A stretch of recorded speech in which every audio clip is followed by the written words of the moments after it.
All right, hello everyone. This is Kellen Reed with the Daisy and ECTA Centers.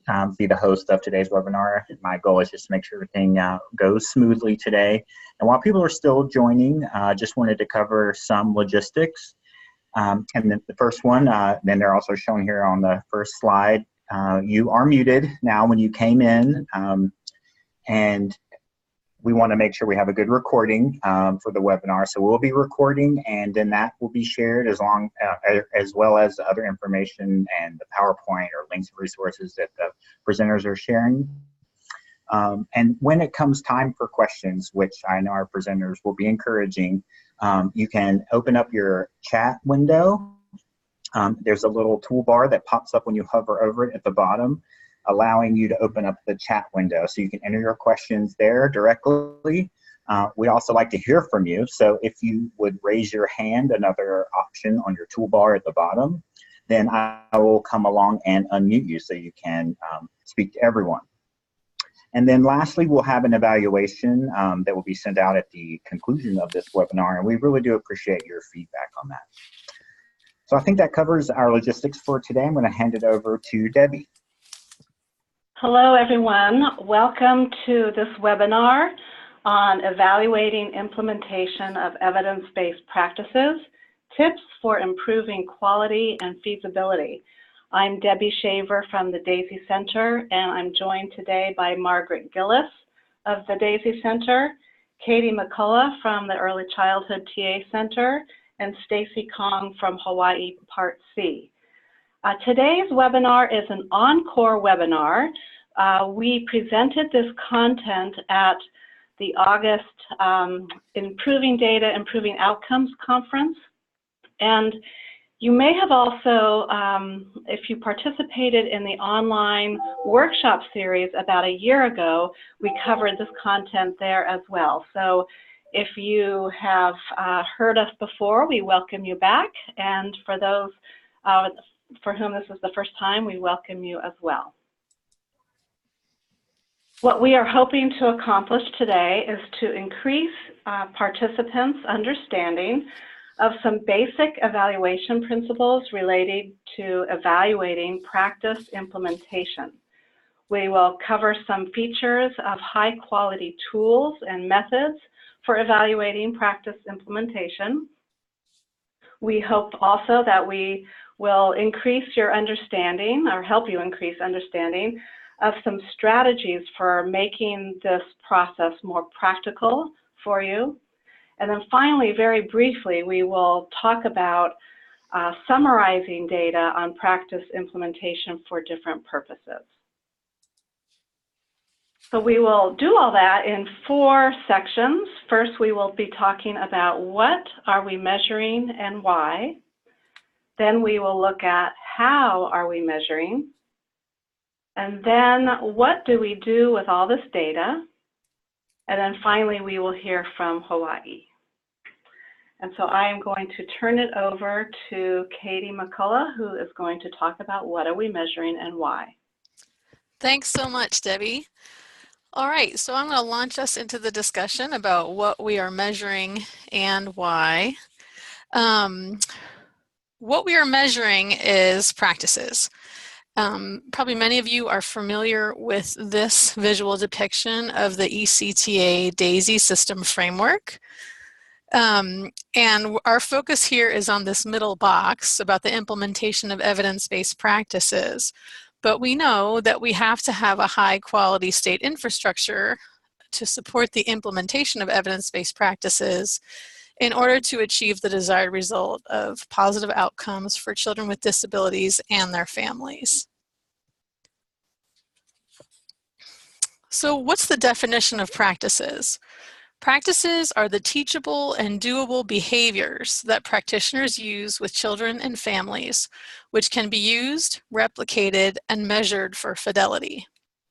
The practice needs to be clearly defined in order to be measured.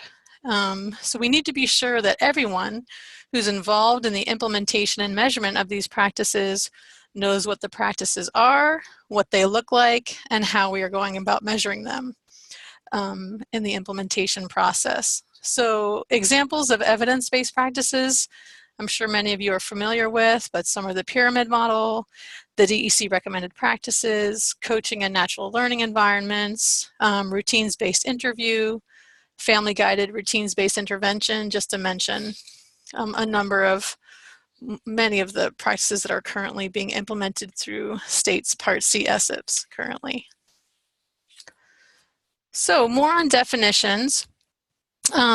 Practice change is the increase or decrease in the number, frequency, precision, or quality of practice a practitioner implements across at least 2 points in time. Fidelity, on the other hand, is the degree to which an intervention or practice is delivered as the developers intended. Fidelity implies strict and continuing faithfulness to the original innovation or practice that is expected to lead to the desired child and family outcomes. This is critical in terms of the fidelity piece because you wouldn't expect for there to be positive or desired child and family outcomes if those practices are not being implemented at Fidelity. We'll talk a little bit more about that in a second. So what's the relationship between practice change and practice fidelity? Both practice change and practice fidelity are about implementation of evidence-based practices. But with practice change, we're getting at our practitioners changing their implementation of evidence-based practices. Ideally, that's going to be increasing, but not necessarily, so you want to be tracking that, right, over time. We're also wondering if practitioners are implementing evidence-based practices as intended, which again is the fidelity measure around practice implementation. Practitioners can demonstrate changes in practices without reaching fidelity, and that's okay. These incremental changes are data that you want to be collecting to sort of see maybe at an intermediate stage of your implementation how things are going and whether or not you need to make some course corrections along the way.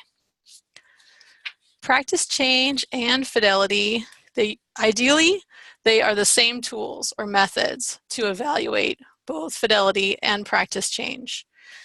Practice change can be evaluated in relation to the fidelity threshold. So are your practitioners moving closer to that threshold of practice fidelity or not?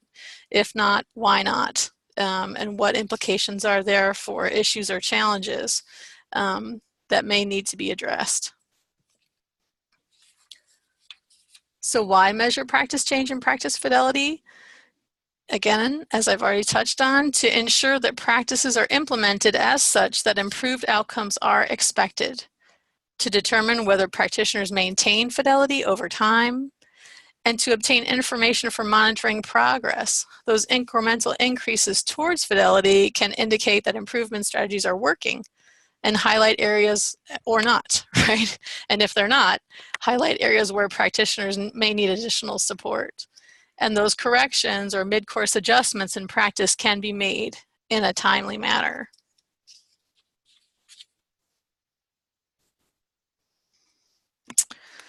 So now we're going to start moving into evaluation, and we want to make sure that we're all being consistent in sort of these key evaluation components that you would have in your evaluation plan. And there's 4 primary: outcomes, evaluation questions, performance indicators, and measurement or data collection methods.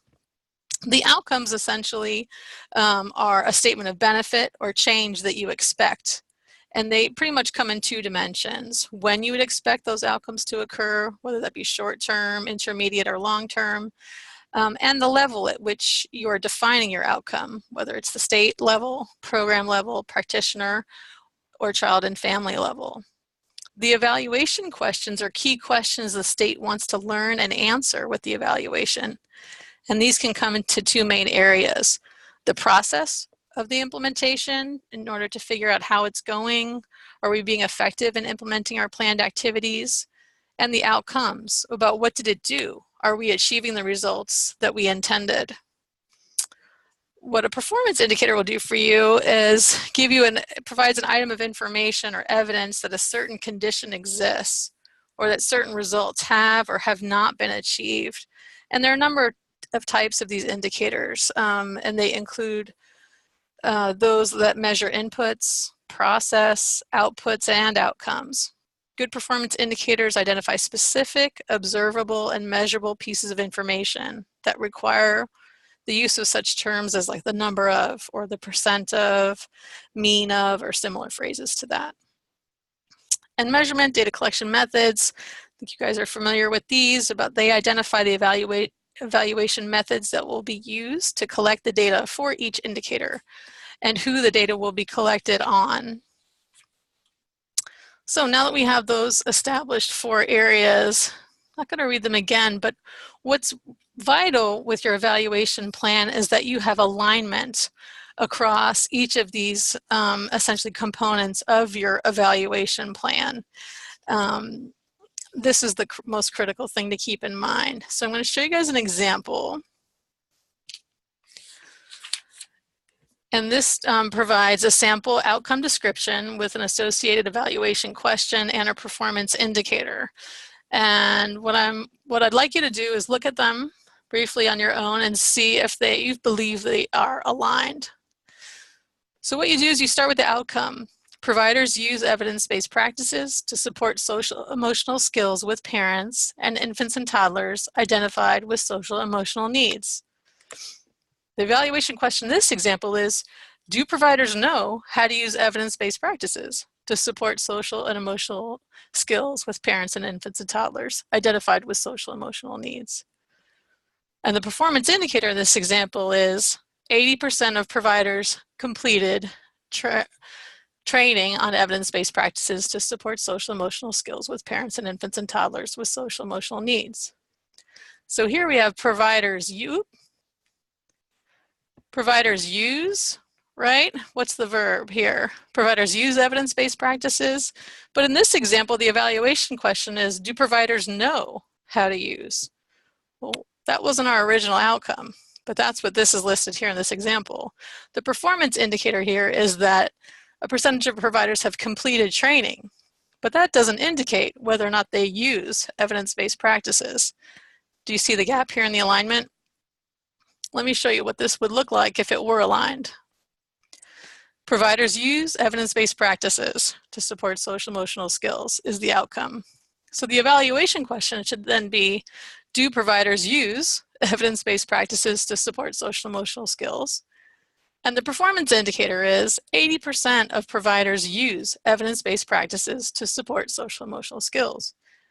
When you see it laid out this way, it seems so simple, and yet in many of the evaluation plans that we've seen, we don't see this alignment. And so being clear and explicit about what your desired outcome is, what your evaluation question is, and what your performance indicator is critical, and that these 3 categories are aligned with one another. All right. Not rocket science, but an important thing to keep in mind. So I'm going to pass this on over to Margaret, who's going to talk with us about how are we measuring practices. Margaret? Great, thank you, Katie. So now we're going to talk about how in the world we measure evidence-based practices. Next slide, Katie. So first we need to define and operationalize evidence-based practices. Katie mentioned that the practice needs to be clearly defined. This is a key piece of information that helps make sure that anyone who is implementing the practice, observing the practice, or rating the practice have the same understanding of what the practice is when they see it and are consistent in how they're identifying it. So practices that are not clearly defined and operationalized are not measurable. So we want to make sure that we're very clearly defining and operationalizing our practices. Some practices are clearly defined. They may have been defined by a model developer. So for instance, Pyramid Model has clearly defined practices that are very clearly outlined in both their materials and in their tools. If you are using a practice or an intervention that does not have a tool with it or is not as clearly defined, you can use something called a practice profile as a way to define and articulate what acceptable and non-acceptable practices look like. So when you get the slides, and yes, these will be posted, there is a link there to the NERN National Implementation Network resources on developing practice profiles. So a practice profile itself is not a measurement tool, but it can be used as a starting place to develop or identify a tool for assessing practice change and fidelity. So once you have a practice profile, you can assign metrics to that and create a tool if needed, if one does not exist. So it's also important to balance high quality and practical measurement. We know that for those of us on the ground, it's really hard. You know, you're not going to be doing a standardized RCT kind of study typically to evaluate implementation of evidence-based practices. But it's important that you have as high quality an evaluation as possible, but that it's still practical. So the higher the quality of measurement, of your measurement approach, the more useful and actionable your data are. The key is to make sure that you're getting the most meaningful, accurate, and reliable information possible. We recommend, again, using the tools that go with an intervention. If you're using an intervention such as Pyramid or Sheldon and Rush's models or Robin McWilliams models, and contact the model developer if you are thinking you might need to adapt the tool that you're using. Measurement needs to be doable and practical, and sometimes we have to sacrifice quality a little bit, but sometimes we also need to push on practical so that the data is really meaningful. So we'll talk a little bit more about that. Some characteristics of high quality measurement. Your tool should be aligned with the selected evidence-based practices. So Katie highlighted that alignment in your evaluation plan. We also want alignment between your tool and your evidence-based practice. The tool should also provide valid information that's accurate information on practice implementation. It should also be reliable, that it produces consistent information across users, across settings, activities, and time points. And it should also be practical, that it can be used with the staff and resources available. Again, thinking about that definition of practices, the tool should focus on behaviors because we're looking at the behaviors that are being done rather than knowledge or competence. We also want to make sure that the tool could be used to measure practice change and fidelity so that you can get information about incremental change. It's important to note that there is a hierarchy to this list as well. So practicality is important, but if the tool is not aligned with your evidence-based practices, or if it does not provide valid or reliable information, then it's not going to be meaningful data, and it's not going to really be helpful to you. Some characteristics of high quality measurement. The tool should provide a meaningful threshold score that indicates whether practitioners have reached that level of implementation that is sufficient for achieving targeted child or family outcomes. Sometimes the developer of a fidelity tool has set the threshold, and sometimes they have not. The threshold should be meaningful and reasonable. So for example, you wouldn't expect perfection 100% of the time. But if there is not a threshold score for the tool that you're using, again, you can work with model developers or the tool developers to identify that. And there's also ways that you can work with experts and practitioners to identify what a meaningful fidelity threshold score might be.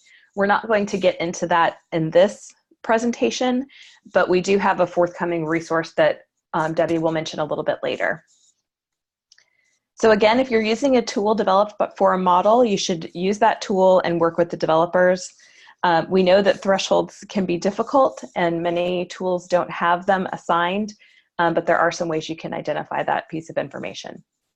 The tool should also capture variation over time and across practitioners so that you can see that incremental change towards fidelity. So it shouldn't just capture, yes, they meet fidelity or no, they don't, but be able to capture that variation so you can see levels of quality and then also that progression towards fidelity and that increase in quality. It should also provide useful information to practitioners to identify areas of strength and areas for improvement to move toward reach and maintain fidelity. So some other considerations to improve quality of evaluation of practices: the timing and frequency of the measurement. The tool should be used at sufficient frequency to measure that incremental improvement, practice change, and maintenance of fidelity over time. So once practitioners reach fidelity, we don't stop evaluating. We check back in to see that they're maintaining fidelity. And you want to be evaluating and collecting data at frequent enough time periods that you have time again to do that in time. Those changes, you can make those changes and provide additional support if needed as you go. And so you're not checking in just a year later to see where they are at this point if they didn't meet fidelity at the first time point. There should also be training, clear instructions and training provided for the tool, whether it's a tool that someone is using to observe a practitioner, or whether it's clear training for and instructions for someone who's completing a self-assessment so that they know how to rate themselves. For example, if you're using a tool that talks about frequency of practices, then it should be really clear, what that frequency is. So everyone would be interpreting, the rating scale points in the same way instead of different definitions of those rating scale points. The purpose of the data collection should also be clear. That practitioners and data collectors understand how to collect data and how it's going to be used for implementation.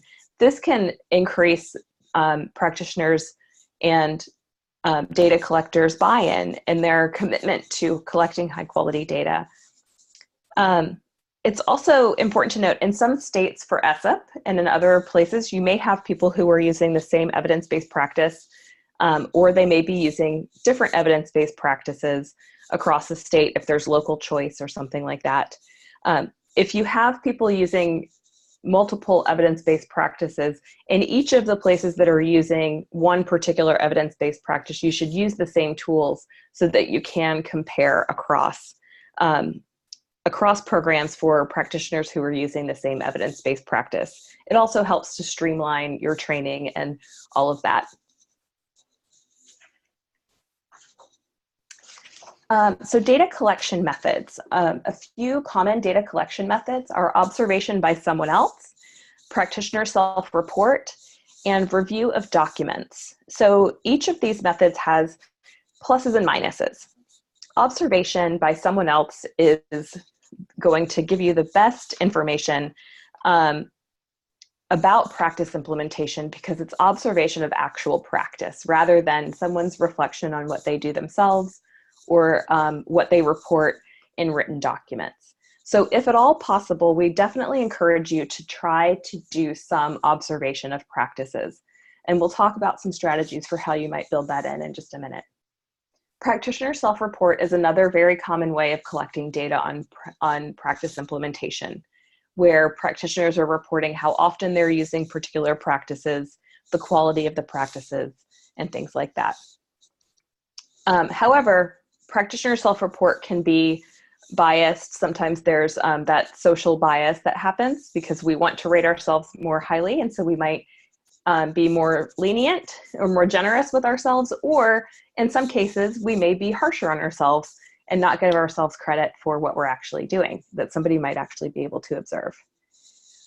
And document review, again, that might not necessarily capture all of the pieces of information that you really want about how a practice is actually implemented and the quality of how that practice is implemented.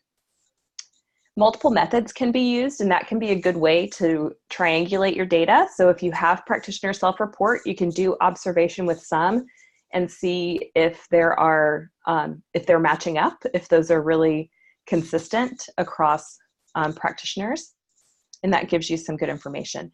You can also use qualitative methods. So qualitative methods, again, there's a link here to some resources, including a DAISY webinar from January 30th.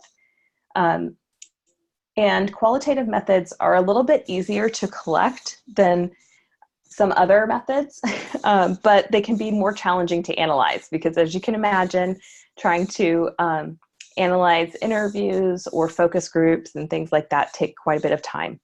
So using mixed methods, so a combination of observation, self-report, ratings, and things like that, with interviews and focus groups to help you understand the underlying factors that go into how practitioners are implementing practices, can give you really great information about what's going on in terms of implementation of practices.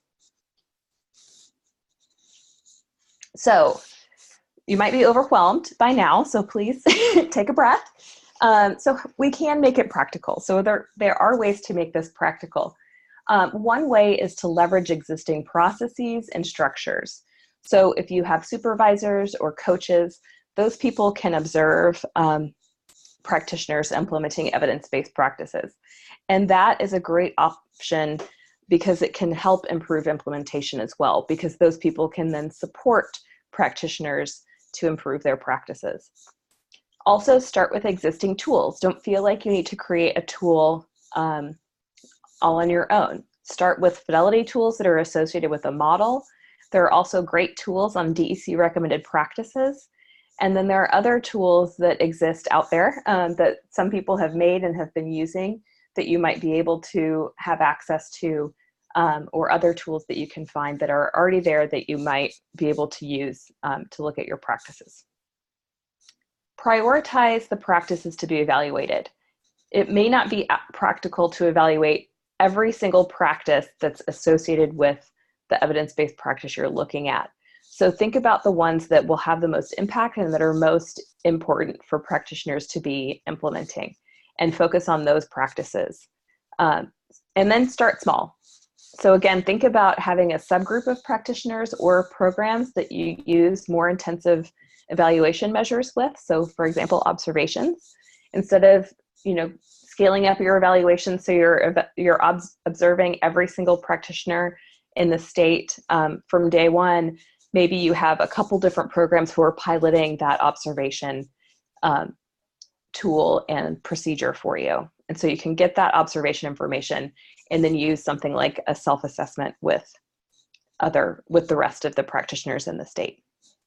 So it's important not to sacrifice quality too much for practicality, but there are ways that you can build on what exists and start small and then scale up to get high quality data and information about how practitioners are implementing practices. So that is it for me. I am going to now pass it off to Debbie to talk about what do we do with all this data. Thank you, Margaret. Before we proceed, we thought this might be a good time to encourage you to ask questions. We are covering a lot of content relatively quickly. We are going to point you to some resources at the end, but if you want to ask a question, there are two ways to do that.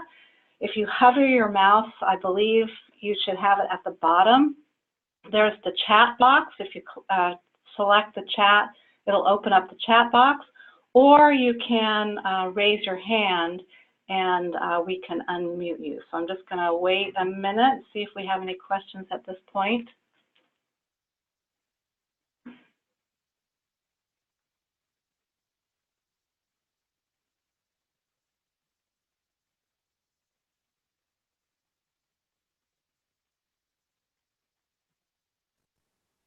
So go ahead and ask any questions that come to you in the chat, and I will continue with the slides. And as we see the questions, we will do our best to answer them.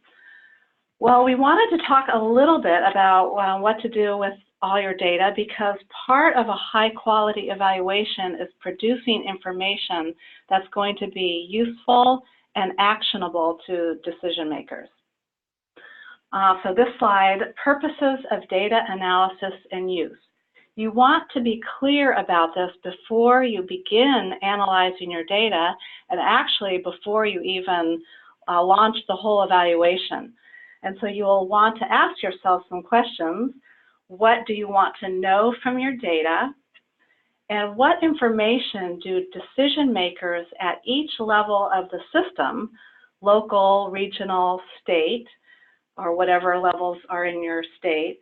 So what do these different decision makers need to have, or what are the decisions that they make, and what kind of data do they need to improve practice implementation?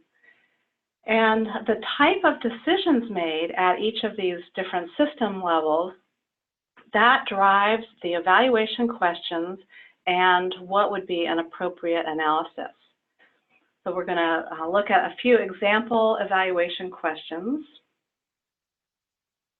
And so these are evaluation questions at different system levels. At the practitioner level, an evaluation question could be, is this practitioner implementing the practice with fidelity? That might be a question that a coach or supervisor would be asking. If you are someone at the program level, an administrator or someone who works with multiple practitioners, you would be interested in knowing, are practitioners implementing the evidence-based practice with fidelity? So looking across the program. And then which components of the fidelity tool show the greatest growth across practitioners, the least growth? This question is good when you have different components of the practice that you are measuring with your tools. And so you can tell, which specific content areas do we need to perhaps provide further support to our practitioners. And then if you are at the state level, here are a couple evaluation question examples. Are practitioners within local programs across the state implementing the practice with fidelity? And what percentage of programs meet a performance indicator for the percentage of practitioners at fidelity? That's a mouthful, and I'm going to unpack that a little bit more on the next slide. So one strategy for producing actionable data is to aggregate your data. So this is an example of using individual scores from practitioners, whatever the tool was, to assess practice implementation for individual practitioners, and rolling the data up to different organizational units. So here on the left, we have a practitioner, and in this case, this practitioner did not reach fidelity based on the fidelity threshold score. The next column, at the program level, in this program, they rolled up all of the practitioners in that program and learned that 72% of their practitioners reached fidelity. If you are an administrator of this program, you would use this finding to decide you've got over a quarter of your practitioners who are not reaching fidelity, so you need to decide how to address that and look into that further. If you are a district or a region that has multiple programs, or maybe a large organization that has multiple sites, you would then be rolling up your data on individual practitioners to that district or regional level. And in this district, they learned that 68% of practitioners across the district reached fidelity. With that information and with additional information from their tool, as a district or a region, they can decide, well, where are we having trouble? This percentage isn't as high as we wanted, so what can we do as a district or a region to better support our practitioners? And then going across once more to the right, and I'm still on that top layer of boxes. At the state level, in the state, 62% of practitioners across the state reached fidelity. This might be something that you would report to your stakeholders, and maybe on like an SIP report. But at the state level, this is not very actionable because states do not generally work directly with practitioners. States are generally supporting regions and local programs. So if you look down to the bottom two squares, I'm just going to look at the one under the state. So on that bottom right corner. So this is where we're talking about a performance indicator for programs. And I'm going to read the finding. 55% of programs in the state had at least 80% of practitioners reaching fidelity. This is a state that decided to set a performance indicator for programs at 80% of practitioners reaching fidelity. So to this state, a program would demonstrate success by showing that this high percentage of practitioners were reaching fidelity. And then they can look at the top part of the statistic. 55% of our programs have reached that performance indicator. And so a state's going to be making decisions about infrastructure, what do we need to do with our training and coaching system, and looking at variation by program to see, well, which programs are having more trouble. So these are just different examples of taking those findings about individual practitioners, rolling those findings up to these different units so that the people making decisions at those levels have good information about the topics that they have some control over. Let's see, I see a question. So a question about the threshold score. Is there a place to learn more about this? Yes, there is.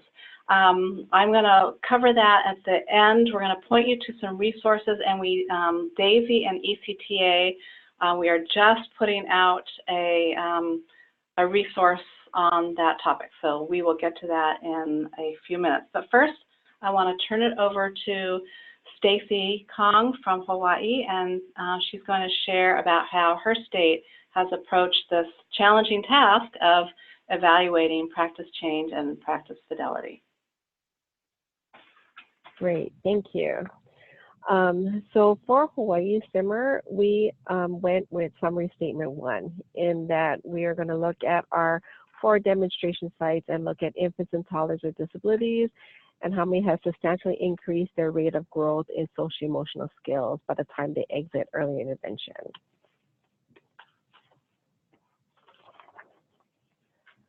So these are our 3 broad improvement strategies. And we have implementation work groups that addresses each of these broad improvement strategies. So we have a professional development and technical assistance implementation work group, and they focus on enhancing the statewide system of professional development to ensure implementation of evidence-based practices around primary service provider approach to teaming and coaching model in a natural learning environment to support social-emotional development with fidelity. We also have a focus on our fiscal, and we actually have 2 implementation work groups that address our fiscal goal of increasing the capacity of EI programs to provide services and supports to address social-emotional development. So our 1 implementation work group focuses on staffing, and our other implementation work group focuses on telepractice services and supports. And then our 3rd area is on monitoring and accountability.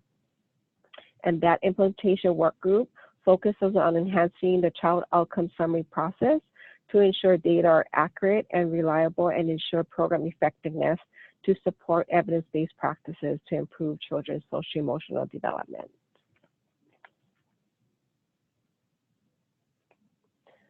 So when we looked at our evidence-based practices and our measurement tools in our different work groups, our upfront primary focus was really around the professional development, because there was a lot of training and support we needed to provide to our demonstration sites. One of the first things we had to do was identify if our programs had the infrastructure that was needed to implement the primary service provider approach to teaming. And we used the checklist for implementing a primary coach approach to teaming developed by Sheldon and Rush. And this measures our infrastructure.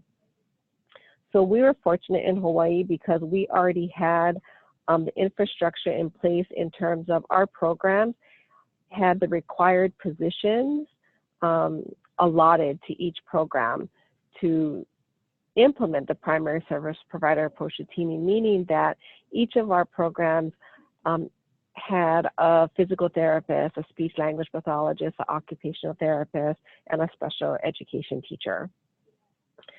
One of the challenges, even though that they have the infrastructure in place, Hawaii is plagued with staff vacancies, and this continues to be a huge challenge for Hawaii, which is why our fiscal was identified in terms of addressing our staffing and having qualified staff to implement evidence-based practices. So in looking at the coaching model, we developed a socio-emotional self-assessment that measures practice change. And we use Sheldon and Rush's coaching log summary form that measures fidelity. And then Sheldon and Rush also developed a form that looked at social emotion companies' coaching log review, which we were piloting. And so in light of the fact that Hawaii continues to have staff vacancies and it impacts our system, we knew that we needed to focus and develop our process for self-sustainability because of our ongoing staff vacancies and because we couldn't afford to always bring Sheldon and Rush back to Hawaii every time we had new staff that we needed to train. So we worked with Sheldon and Rush very closely, and they worked with our mentors on inter-rater reliability and provided extra training for our mentors so that we could continue providing that kind of level of support to new staff and our existing staff who was still in the process of working towards fidelity. We created our own training on the model as well as a mentors training so that we could train and increase our pool of mentors to provide the ongoing support to our providers. So the training has gone through many revisions based on feedback from our demonstration sites after we piloted the training. And we just did a training for our new mentors, and we are in the process of piloting our guidelines around that and the process of that mentoring, and to see how we can really ensure that our mentors are feeling confident in their role and what kind of supports do we need to put in place to ensure success. So we have just started that whole process, and the anecdotal feedback that we received so far from the mentors that are in the process of working towards fidelity, as well as our mentors who have reached fidelity, is that while very time intensive, the process has been beneficial for both mentors, because even the mentors at fidelity are finding that having that opportunity to process with the mentors who are in training, as well as their other mentors who are at fidelity, it just reinforces what they've learned. So that's where we're at. And that process, which has been painful and very time intensive for us. The coaching, the social emotional competencies coaching log review, we are really at a place now that we're trying to decide if this is something that we're going to continue using. The mentors didn't feel confident in using the tool, and so we're looking at, is it really capturing what we wanted to capture, and do we really need to do it, or is there another way that we can capture that information? So that has kind of been on hold for us right now. And then for our cost process, we just adapted the Child Outcome Summary Team Collaboration Quality Practices checklist that is on the ECTA website. And we're looking at using it as a monitoring tool. And the work group is in the process of trying to develop a fidelity criteria and a process to ensure inter-rater reliability when using that tool.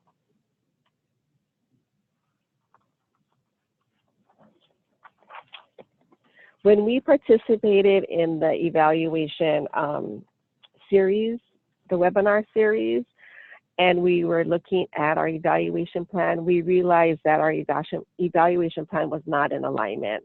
And through that process, We ended up adding a short-term outcome that was previously missed, but we felt was vital to the work that was being done. We also deleted a short-term outcome that we found was already embedded in another outcome.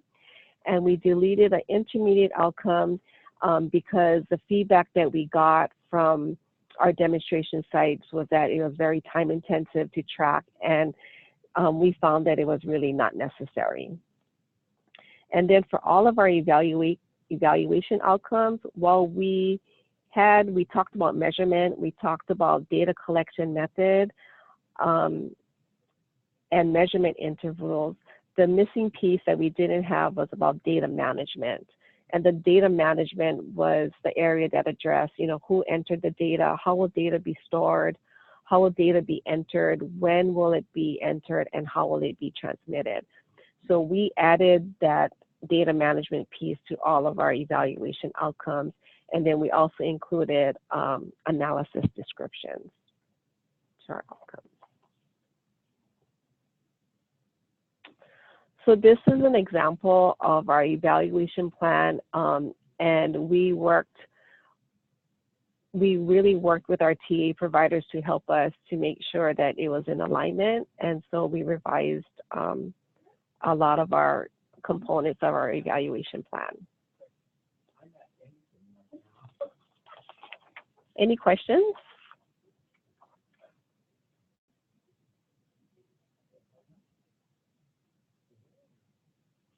Thank you.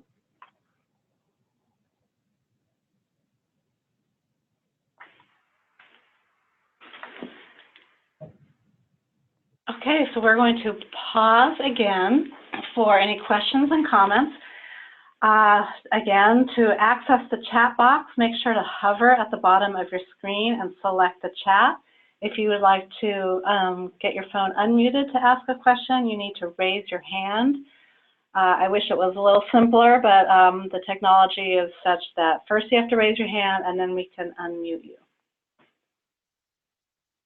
So why don't we go ahead and I'll go to summarizing our comments, and as people have questions, we will address them. So just our big takeaway points. We talked a lot about alignment, and Stacy talked about how her state looked at that again and made some adjustments to make sure everything was aligned. Practices are behaviors. As Margaret said, knowledge and competence is important, but when you're talking about evaluating practice change and fidelity, you need to be measuring behaviors in some way. Margaret also talked about high quality measurement. The higher the quality, the more meaningful and useful your data will be. And she also mentioned that with independent observations, this is often more objective than practitioners self-report, and an observation is measuring actual practice as opposed to someone's report of their own practice. And we all know that it needs to be practical and that there's a balance in high quality and practical. It's challenging to figure out where that balance is, but you don't want to sacrifice too much quality because otherwise you're not getting good data. And then I talked about the importance of summarizing data for different systems levels so that your data are usable and actionable. Next slide. And so again, if you have a question, write it in the chat. So some resources. I mentioned that DAISY and ECTA have developed some tip sheets on evaluating practice implementation. We expect those to be available, I'm hoping, at the end of February, and those will be posted to the websites.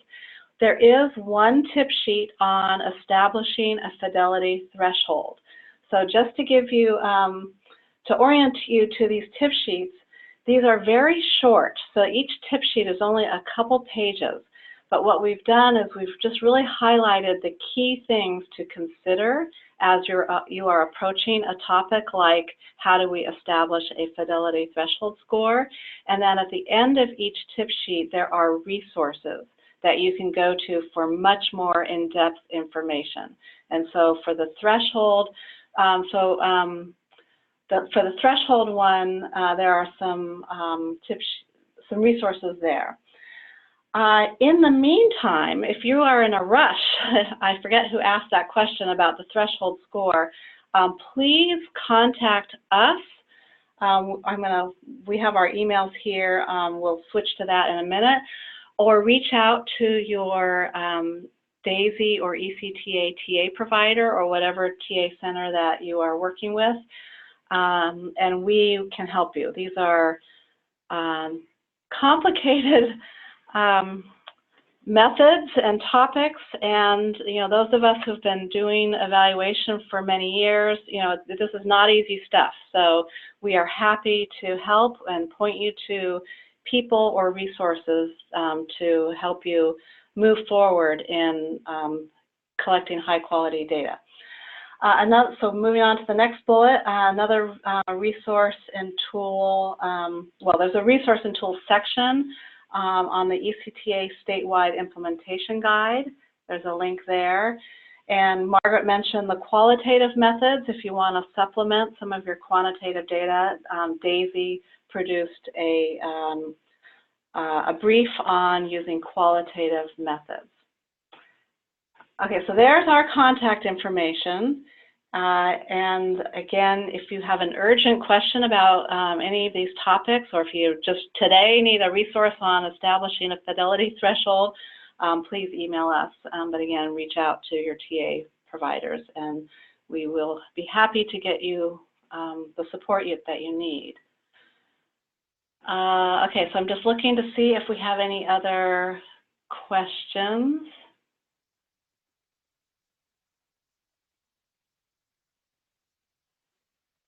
There's our websites. If you have a question, put it in the chat by opening your chat window, hovering at the bottom, or hovering over the raise your hand and select that, and then you can unmute. But anything else from our presenters today?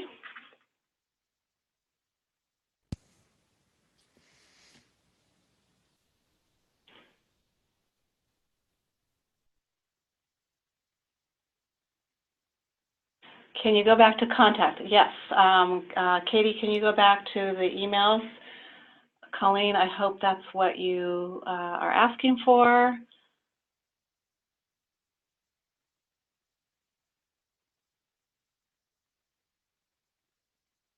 Okay, so we'll leave it there.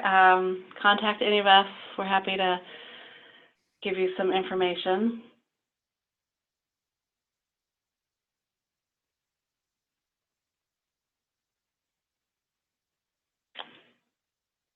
I am not seeing any questions in the chat. Hopefully, for some of you, this was a review and telling you that you're on the right path. Again, this is it is very difficult to measure human behaviors. So we do our best to provide you with some information to help you move forward, but if you need more individualized help, please reach out. So I think officially we will conclude the webinar, but we will stay on for a few more minutes and give people a chance to ask questions. One more thing. We mentioned at the beginning that the webinar is being recorded, and we will post the recording and the slides on the ECTA and DAISY websites. Also, you will be getting an evaluation. We really appreciate you taking just the few minutes that it takes to complete those evaluations. That provides very valuable information to us. So thank you in advance for doing that. And with that, I think officially we will end, but we will stay on in case anyone has a question. So thank you, everybody, and best wishes in your efforts to evaluate practice change and fidelity. And Debbie, this is Kellen. I'll just go ahead and stop the recording, but I'll keep paying attention for a few more minutes to see if anyone raises their hand. All right, thank you. Mm-hmm.